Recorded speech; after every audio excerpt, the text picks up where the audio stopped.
The Mapsa police have arrested one Richard Green for possessing 510 grams of charas while he was waiting to board a train to Gujarat and TV railway station. Mapsa police received a call informing them that a suspicious person was roaming around at the TV railway station. Police raided the place and arrested one Richard Green and found 3 SIM cards on him. Richard Green was proceeding to Gujarat. Richard, who is 28 years old, is a resident of Mandre in Pede. PI Manjunath Desai of Mapsa police station gave us further details.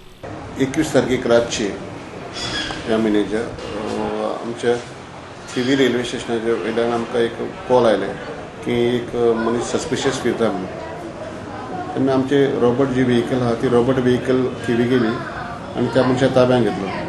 त्या मनशाचें नांव आसा Richard green म्हणून. तो मूळ गांवचो गुजरातचो, सद्याक तो पेडणे रावतालो आनी तांणी सांगला की आपूण हे जो ड्रग्स आहा तो व्हरून आपूण गुजराताक व्हरून विकपाचो काम धंदो करतालो.